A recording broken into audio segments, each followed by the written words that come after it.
Good afternoon, everybody. My name is Supervisory Deputy Robert Clark. I'm the Supervisory Deputy for the Eastern Pennsylvania Violent Crimes Fugitive Task Force. I wanted to provide everybody an update on the fugitive investigation on Shane Pryor. We've had a lot of inquiries over the past 2 days, and now that we're, over 48 hours into this, I felt that the press needs to know where we stand. I've created a timeline, and I've also have some other bullets I'd like to share. So at this time, I'm going to open with the timeline of our investigation. On January 24th, at approximately 11:51 a.m., Shane Pryor escaped from custody during a transport to the Children's Hospital of Pennsylvania, where he was seeking treatment for an injury to his hand. Video surveillance, which was released yesterday, shows that at approximately 11:55 a.m., Pryor entered the lobby of the Hub for Clinical Collaboration building and asked an employee to use her cell phone. That request was denied, and Pryor exited the building. At approximately 11:57 a.m., Pryor asked a civilian on Civic Boulevard to use her phone, claiming he had just been in a fight and needed to make a call. That civilian allowed Pryor to utilize her phone, and Pryor then called associate Michael Diggs to pick him up.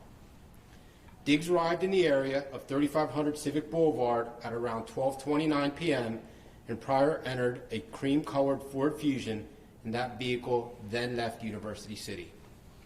At approximately 1:13 p.m., Pryor and Diggs were observed on video at the intersection of Masher and Godfrey Avenue and remained there until 2 p.m., at which time they left in the same vehicle. At 6:38 p.m., the Ford Fusion was stopped in the 200 block of East Logan Street by members of Philadelphia's Highway Patrol, and Michael Diggs was detained for investigation. Pryor was not in the vehicle at the time of the stop. Yesterday, Diggs was charged with hindering apprehension, escape, use of communication facility, and criminal conspiracy relating to Shane Pryor's escape. We continue to ask for the public's assistance in locating Shane Pryor. A $5,000 reward has been offered for information leading to his arrest. The reward will remain anonymous and be processed immediately upon apprehension. Over the past 2 days, I have heard the family of Shane Pryor claiming his innocence for the murder which he has been charged. However, it is my contention that flight is an indicator of guilt, and the longer Pryor stays on the run, the more desperate he becomes. This desperation could lead to further crimes being committed to aid his flight, and this would be detrimental to his future court cases. If Shane Pryor wishes to contest his charges, he should be fighting his case from the courtroom and surrender to the nearest police officer immediately. We have an experienced and talented group of investigators from the U.S. Marshals Service and Philadelphia Police Department who are working around the clock and will stop at nothing until Pryor is arrested.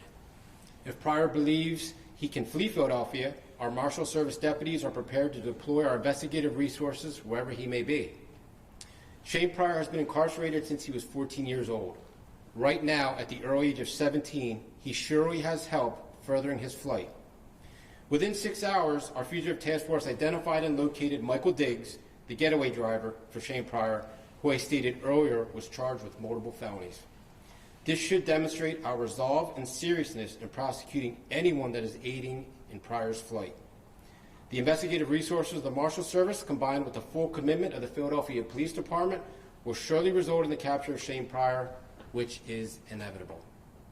At this time, I'd be glad to take any questions. Deputy, what's your confidence level that you'll find him, and has that changed at all? And do you think he's still within the Philadelphia city limit? I'm extremely confident we're going to find him. It's just a matter of when, or we won't find him if he decides to turn himself in, which is what we're hoping he does. We have nothing to suggest he's outside of Philadelphia. Our investigation so far reveals he's still in the city, and that's where our focus remains. Go ahead, sir. Do you think he has a weapon, and did you get any information from Mr. Diggs? We have no information that he has a weapon, and anything that Mr. Diggs would have said to us is confidential right now. Do you believe that he's being helped by somebody else staying so long on the run? Absolutely. 100% he's being helped by somebody out there on the street. It may be a small faction of his friends or possibly family, and that's why I put that warning out that, hey, in 6 hours we located the getaway driver. We charged Michael Diggs.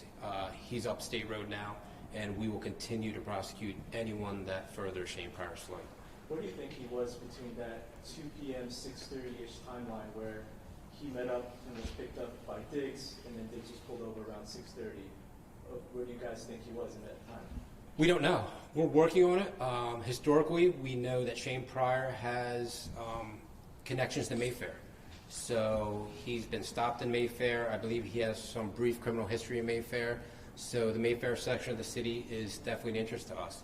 But as of knowing exactly where he was, we don't have that information right now. Is there an idea what neighborhood or what part of the city, since he has connections in Mayfair, do you think that he might still be there, or are there any other neighborhoods you think that you're focusing the investigation? I don't even know if he's there. What I'm saying is we know that he has connections to Mayfair. That's definitely a possibility where he may be. You got to remember, when he was arrested at 14 years old, he's been in jail 3 years. How much of the city does he really know other than when he was up until the age of 14? So Mayfair is our best guess right now, but we have nothing solid to suggest that.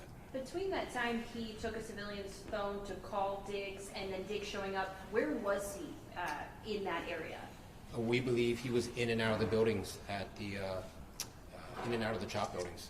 And no security was able to catch him at that point? Were there any alerts that went out? I'm not sure about the alerts, or if alerts went out with photos, or they were just generic text alerts. I just don't know. That's something to ask CHOP. I do know that when Mr. Pryor escaped, he was pursued on foot. Unfortunately, the escorting staff from the Juvenile Justice Center were not able to catch up to him, but they did pursue. Did they slip on the ice? I believe that they may have slipped. I know they were pursuing. I don't know the exact circumstance why they didn't catch up to him, but they were extremely close. I was told almost in arm's length of him when they could catch up to him. What are your biggest concerns right now? 48 hours later, we're headed into the weekend, maybe easier to blend into this community. He may have new clothes. What are your biggest concerns? My biggest concern is someone's going to try to help him and get out of the Philadelphia area, in which time we're proactively planning to take the Marshal Service resources to wherever he may be. There's been, like I said, talk that the family's been proclaiming his innocence, and we reiterate that his fight should be in the courtroom, fighting that court battle, not out on the streets, because the more time that he's out on the street, the more desperate he becomes, and in our experience, there's more likelihood to cause some type of violent crime, and that's what we do not want. Do you know where exactly Diggs picked him up in the University City area? And also, is the Masher address that they are seen driving to, is that a residence? What kind of building is it? It's just a corner. It's just a corner. And the exact location, I think, was in the 3500 block. I don't know exactly where, but it was extremely close to the emergency room of CHOP. Was he in a store, did you say? We believe he may have been frequenting a store up in that area. Is it clear if he's tried to contact any family? Have you already spoken to family or approached families' residences, places where? Yeah, I think it's fair to assume that we've talked to a lot of family members, talked to associates. Right now, we're trying to shrink his world down. We're trying to cut off his resources, and we're trying to cover every avenue of escape that he could have. Remember, he's only 17 years old. He's been in jail the last 3 years. How many resources can an individual who's been in jail the past 3 years at the age of 14 have right now? And that's why we put that warning out. Anyone helping him, no questions asked, you're going to be prosecuted, as we demonstrated with Michael Diggs.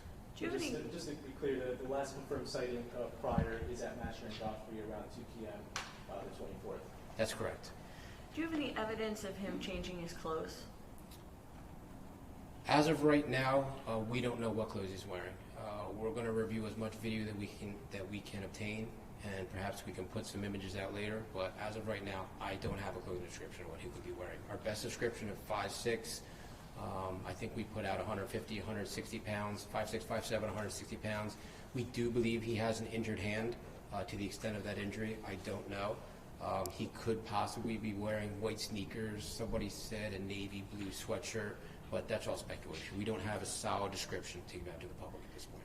And I'm hoping in the future we do. Yeah, and him first being arrested as a 14-year-old in those first photos, he was very baby-faced, but Correct. he's already, changed his look just by Sure, he's aging. matured tremendously in the past 3 years. Some of the booking photos that were out there, they're the baby face of a 14-year-old. I think the public needs to concentrate on the video that we put out from CHOP. where he definitely looks a little more mature, and I think those are more accurate videos of what he looks like. And if we can obtain more video in the future, I'll be the first to put him out there. I was gonna say, are you asking neighbors to look at their ring cameras or home surveillance to see if they're catching him walk by or anything at this point? We're asking for anybody who has any information to call our tip line at our national tip line 1-877-122, or our local tip line, which I put out in the press release. You can go to the website www.usmarshals.gov. The first thing it asks you, would you like to submit a tip? Just click yes. But we'd rather get 1,000 tips that don't work out than miss that one tip that could have been something. So we're asking the public to be vigilant. People in the Mayfair area, be on the lookout. That is an area he's known to frequent. And if you have any information, contact us immediately. We're working around the clock over the weekend. Our investigators are only going home to catch a few hours of sleep.